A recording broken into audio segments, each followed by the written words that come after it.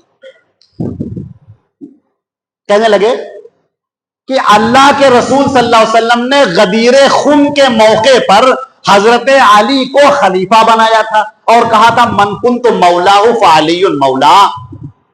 میرے 1.25 لاکھ صحابہ کے سامنے اللہ کے نبی نے حضرت علی کو خلیفہ بنایا تھا۔ اچھا صاحب، خلیفہ بنایا تھا، پھر کیا ہوا؟ کہا لیکن ہوا یہ کہ لوگوں نے ابو بکر کو خلیفہ بنا لیا، ان کے بعد لوگوں نے عمر کو خلیفہ بنا لیا، ان کے بعد لوگوں نے عثمان کو خلیفہ بنا لیا۔ اب آپ نے سوال کیا کہ بھائی 1.25 لاکھ صحابہ کے سامنے اللہ کے رسول نے اگر انہیں خلیفہ بنایا تھا، تو کیا ان میں سے کوئی ایسا نہ تھا جو کھڑا ہو کر کہتا کہ بھائی یہ کیا کر رہے ہو، یہ غلط ہو رہا ہے؟ یہ کوئی نہیں کھڑا ہوا۔ کہاں کوئی نہیں کھڑا ہوا؟ اس کی وجہ یہ تھی ارتد الصحابۃ کلھم الا ثلاثہ، سارے صحابہ مرتد ہو گئے تھے 3 کو چھوڑ کر، مقداد بن الاسود کو چھوڑ کر، سلمان فارسی اور بلال ابن رباح، ان 3 کو چھوڑ کر سارے صحابہ سب مرتد ہو گئے۔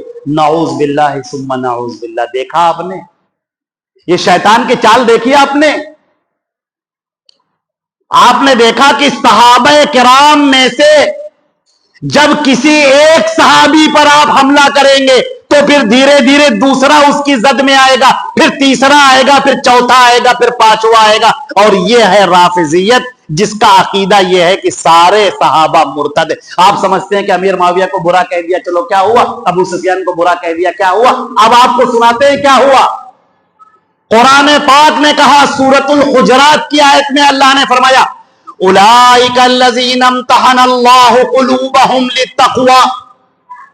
غور فرمائیے گا, اولئک الذین امتحن اللہ قلوبہم للتقوی, یہ وہ لوگ ہیں جو اللہ کے نبی کے صحابہ, ہم نے ان کے سینوں کو تقوی کے لیے چن لیا ہے, چیک کر لیا ہے, امتحانہ ایگزامن کر لیا ہے, ہم نے دیکھ لیا ہے تقوی کے لیے. آگے سنیے, لہم مغفرہ, ان کے لیے معافی ہے, واجر عظیم, بہت بڑا اجر ہے. اے اللہ, اے میرے معبود برحق, ان صحابہ کرام کی تعریف میں جب آپ نے یہ کہا کہ ہم نے ان کے سینوں کو ایمان کے لیے چن لیا, تو یہ لفظ کیوں کہا کہ ہم نے ان کو معاف کر دیا؟ یہ معافی کا یہاں کیا تذکرہ ہو رہا ہے؟ معافی کی تو کوئی بات ہی نہیں ہو رہی, ان کی تو کوئی غلطی ہی نہیں دکھائی جا رہی. وہ اللہ ہے, عالم الغیب ہے, انسانوں کے اندر پلنے والے خیالات سے واقف ہے, شیطانوں کے پھینکے جانے والے جال سے واقف ہے, انسان کے دماغ میں کیا کیا شیطان وسوسے ڈالتا ہے اللہ اس سے واقف ہے اور اچھی طرح سے واقف ہے. لہذا فرمایا لہم مغفرہ, ان کے لیے مغفرت ہے, ہم نے معاف کر دیا.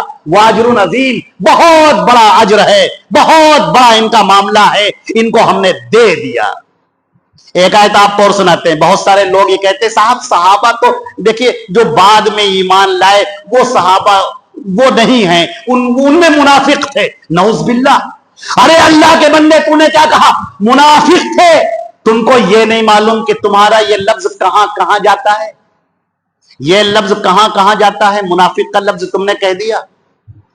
حضرت امیر معاویہ کو آپ نے سنا ہوگا اپنے کانوں سے, جو آج کل کلپ چل رہی ہے, کہا فرعون ھذہ الامہ, نعوذ باللہ, اس امت کا فرعون قرار دیا گیا. ان کو کہا گیا کہ وہ منافقین میں تھے. نعوذ باللہ. میں آپ سے سوال کرتا ہوں, آپ کے ایمان سے سوال کرتا ہوں, امیر معاویہ جن کے ہاتھ پر حضرت حسن نے بیعت کی, جن کے حضرت حسین نے بیعت کی, 20 سال تک اس میں قائم رہے, تمام اہل بیعت نے بیعت کی, جملہ صحابہ نے بیعت کی, اور سنیے حضرت ابو بکر نے ان کو ملک شام کا گورنر بنایا, حضرت امیر المومنین عمر فاروق نے ان کو گورنر بنایا, عثمان ذی النورین نے 12 سال ان کو گورنری پر باقی رکھا.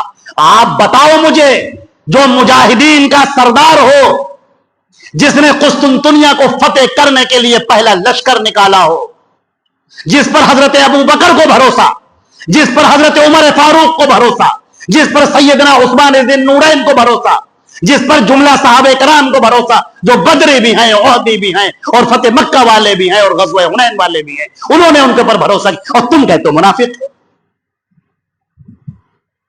تم کو شرم نہ ہے یہ کہتے ہوئے؟ اصل میں مقصد یہ ہے, تمہارا حضرت امیر معاویہ کو کہنا مقصد نہیں ہے. تم امیر معاویہ کو کہہ کر ابو سفیان کو بھی کہنا چاہتے ہو, تم ان کو کہہ کر مغیرہ ابن شعبہ کو کہنا چاہتے ہو, خالد ابن ولید کو کہنا چاہتے ہو, ابو موسیٰ اشعری اور معاذ ابن جبل کو کہنا چاہتے ہو, فاتح مصر سعد بن ابی وقاص کو کہنا چاہتے ہو, اور حضرت عمرو بن العاص جن کے لیے اللہ کی پناہ کیسے کیسے گندے لفظ لکھے گئے, میں اپنی زبان سے ادا نہیں کر سکتا, وہ تم کہنا چاہتے ہو. ہمیں کوئی پٹی نہ پڑھائے, ہم بہت دور سے جانتے ہیں. بہر رنگے کی خواہی جمع, جو کپڑا تم چاہو پہن لو, تمہارے انداز سے ہم بتا دیں گے کہ تم کون ہو. تم امیر معاویہ کو نہیں کہنا چاہتے ہو, تم کہنا چاہتے ہو حضرت ابو بکر کو, حضرت عمر کو, حضرت عثمان کو, تم ان کو کہنا چاہتے ہو. یہ قرآن کس سے ملا؟ احادیث کس سے ملی؟ صحابہ کرام سے. اور یہی صحابہ جب مرتد ہو جائیں, یہ خائن ہو جائیں, یہ جھگڑا کرنے والے ہو جائیں, تو پھر صاحب بچا کون؟ پھر اسلام کہاں رہ گیا؟ پھر آپ کہتے ہیں کہ قرآن کہاں ہے, تو کہیں گے وہ قرآن حضرت امام مہدی عسکری کے پاس ہے, اور وہ سر من رہا نام کے غار میں عراق کے اندر موجود ہیں, اور کبھی نکلیں گے اصلی قرآن پاک لے کر. توبہ ہے, نعوذ باللہ من ذالک. تم تو حضرت علی سے بھی آگے بڑھ گئے, نعوذ باللہ من ذالک. حضرت علی کا معاملہ تو یہ ہوا، ان سے لوگوں نے پوچھا، ناجل بلاغہ میں پوچھا ان سے، کہا کہ یہ بتائیے کہ ہمارے مقتولین اور حضرت امیر معاویہ کے جو مقتولین ہیں وہ کہاں جائیں گے؟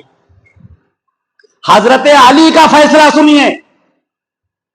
پوچھنے والا پوچھ رہا ہے کہ جو ہمارے جنگ میں مارے جا رہے ہیں اور امیر معاویہ کی طرف سے لوگ مارے جا رہے ہیں، یہ کہاں جائیں گے؟ فرمایا قتلانا و قتلا معاویہ فی الجنہ، ہمارے مقتولین اور معاویہ کے مقتولین دونوں، ہم دونوں جنت میں جائیں گے. کہنے والے نے کہا لیکن آپ دونوں کے بیچ میں تو لڑائی ہے، آپ دونوں کے بیچ میں تو اختلاف ہے. کہنے لگے تو نے قرآن کی وہ آیت نہیں پڑھی، وَنَزَعْنَا مَا فِي صُدُورِهِم مِّن غِلٍّ إِخْوَانًا عَلَىٰ سُرُرٍ مُتَقَابِلِينَ، ہم نے ان کے سینوں سے نکال لیا ہر قسم کے بغض کو، اور ہم نے نہر میں ان کو غوطہ دیا، اور اس کے بعد بھائی بھائی بن کر اللہ کی جنت میں داخل ہوئے. جب آپ غور کریں گے قرآن پاک کی آیات پر تو آپ کو نظر آئے گا. میں ایک آیت آپ کے سامنے پڑھتے ہوں، قرآن پاک کی جب ایک آیت جب آپ اسے پڑھیں گے آپ کو نظر آئے گا کہ اللہ نے کیا کہہ دیا، کون سی بات کہہ دی اللہ رب العزت نے. اللہ رب العزت نے فرمایا سورہ حشر میں اولئک هم الصادقون، یہ جتنے صحابہ ہیں سب کے سب سچے ہیں. پھر فرمایا اولئک هم المفلحون، یہ جتنے صحابہ ہیں سب کامیاب ہونے والے ہیں. اور فرمایا آگے سنیے، فرمایا اولئک هم المؤمنون حقا، یہی سچے پکے مسلمان ہیں.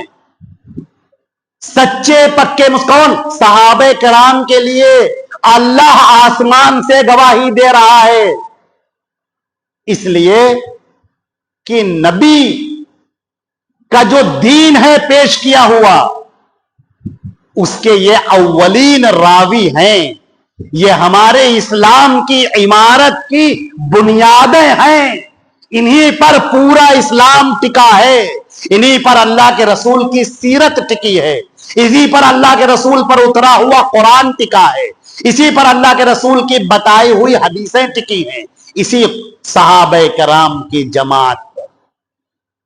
اللہ رب العزت نے فرمایا کہ ان کا معاملہ تو یہ ہے کہ ہم نے ان کے جو سینہ ہے اس سینے کے اندر زینہ فی قلوبکم وکرہ الیکم الکفر والفسوق والعصیان اولئک هم الراشدون.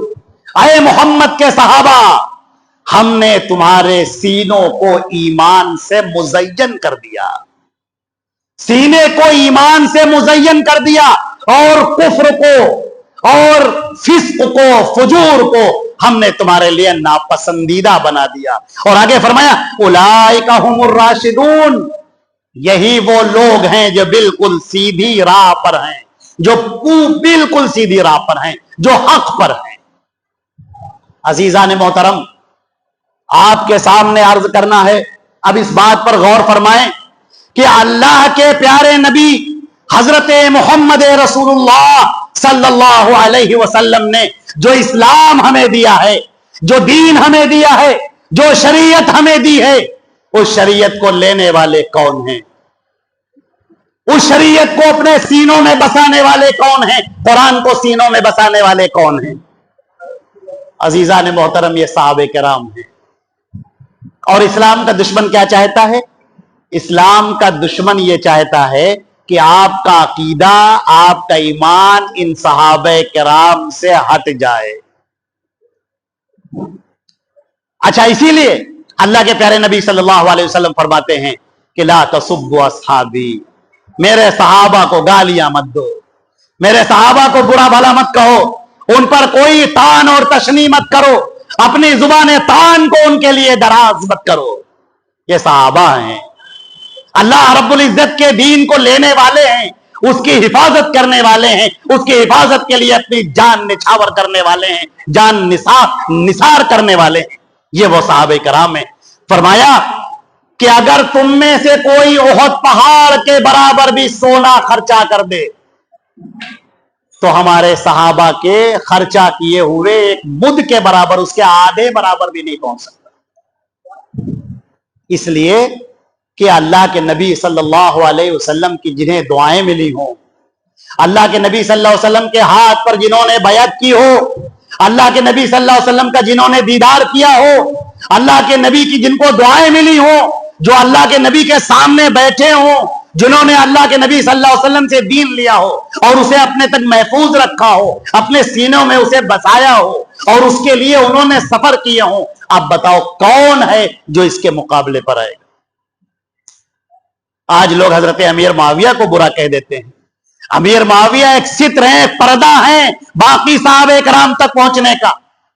ہم نے آپ کے سامنے ابھی ذکر کیا کہ مسئلہ یہ نہیں ہے کہ وہ امیر معاویہ کو گالی دینا چاہتے ہیں، مسئلہ یہ ہے کہ وہ سارے صحابہ کو متون کرنا چاہتے ہیں۔ پھر آپ کا یہ قرآن نہ رہ جائے گا، پھر یہ حدیثیں نہ رہ جائیں گی۔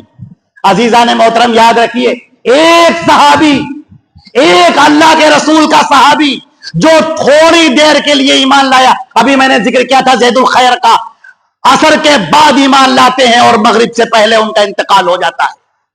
ایک وہ صحابی، اس باقی صحابہ کرام کے بعد آنے والے جتنے مسلمان ہیں کوئی بھی ان کے برابر نہیں پہنچ سکتا، وہ چاہے کتنے بڑے تابعین ہو، تابعین ہو، امام بخاری ہو، امام مسلم ہو، کوئی بھی ایک صحابی کے برابر بھی نہیں ہو سکتا۔ اس بات کو یاد رکھیے گا ہمیشہ۔ لہذا بس ختم کر رہے ہیں، بس آپ کے سامنے خلاصے کے طور پر یہ عرض کر دینا ہے کہ یہ زمانہ فتنوں کا ہے۔ اسلام کے دشمن جو دجال ہیں، دجالی لشکر، اور جو آپ کے سینوں سے ایمان کو کھینچ لینا چاہتے ہیں، ان کی پوری کوشش یہ ہے کہ سب سے پہلے ان صحابہ کی شخصیت آپ کے سامنے داغدار کر کے پیش کی جائے، آپ کا ان پر اعتبار نہ رہ جائے، اعتماد نہ رہ جائے، اور جب صحابہ پر اعتبار نہیں، ان پر اعتماد نہیں، تو پھر باقی اسلام کہاں بچے گا؟ باقی تو اسلام کچھ رہ ہی نہیں جائے گا۔ قرآن ہم کو انہی سے ملا، حدیثیں ہم کو انہی سے ملی، پورا ایمان ہم کو انہی سے ملا، عقائد ہم کو انہی سے ملے، اللہ کے رسول کی پوری زندگی ہمیں انہی سے ملی، اور جب یہی ہو جائے، اسی لیے قرآن کی وہ آیت ہمیشہ یاد رکھیے، کُلًّا وَعَدَ اللَّهُ الْحُسْنَى، جتنے صحابہ ہیں اللہ فرماتا ہے ہم نے ان تمام صحابہ کے لیے جنت کا وعدہ کر رکھا ہے۔ اللہ نے فرمایا ہم نے ان کو معاف کر دیا، عَفَا اللَّهُ عَنْهُ، اللہ نے ان کو معاف کر دیا، یہ اسی لیے تاکہ تم ان کے مشاجرات کو دیکھ کر، ان کی غلطیوں کو دیکھ کر تم فیصلہ کرنے مت بیٹھ جانا۔ یہ بہت بلند لوگ ہیں، بہت عظیم لوگ ہیں، اسی لیے قرآن پاک میں جگہ جگہ ان کی فضیلت بیان کر دی گئی، ایمان کی گواہی دے دی گئی، صداقت کی گواہی دے دی گئی، اور یہ بھی کہہ دیا گیا کہ اللہ ان سے راضی ہو گیا، اللہ نے ان کو معاف کر دیا، اللہ رب العزت نے ان کی جو بھی غلطیاں تھیں ان تمام غلطیوں کو معاف کر دیا۔ اب اگر کوئی آدمی اٹھتا ہے اور اٹھنے کے بعد ان پر برا بھلا کہتا ہے، طعنا کرتا ہے، تو حقیقت میں وہ اپنے ایمان کو خراب کرتا ہے۔ عزیزان محترم اس بات کو یاد رکھیے گا، اللہ رب العزت ہم کو اور آپ کو عمل کرنے کی توفیق عطا فرمائے، اور اللہ رب العزت آج کے اس دور میں خاص طور سے جو فتنے سوشل میڈیا کے ذریعے سے ابھر رہے ہیں، اور ایسے ایسے لوگ جو داڑھی رکھا کر، سرما لگا کر، پگڑی پہن کر جو آتے ہیں اور آپ کے سامنے پہلے قرآن کی بات کرتے ہیں، حدیث کی بات کرتے ہیں، اور پھر چپکے سے آپ کو اس خندق میں جا کر گرا دیتے ہیں جو گمراہی کا ہے، جو جہنم کا ہے۔ لہذا ایسے لوگوں سے آپ کو چوکنا رہنا ہے، اور آپ کو یہ سمجھنا ہے کہ ہمیں اپنے قرآن کو پکڑنا ہے، حدیثوں کو پکڑنا ہے، اور یہ پیارے صحابہ کرام، یہ صحابہ کی پوری جماعت، سارے کے سارے صحابہ، ان کا اللہ کے ہاں بہت بلند مقام ہے۔ اللہ رب العزت ہم کو اور آپ کو عمل کی توفیق عطا فرمائے، ایمان کو سنوارنے کی توفیق عطا فرمائے، اور اس طرح کے باطل کے ہتھ کنڈوں سے ہم سب کو، اس کی سازشوں سے محفوظ رکھے۔ والسلام علیکم ورحمۃ اللہ وبرکاتہ۔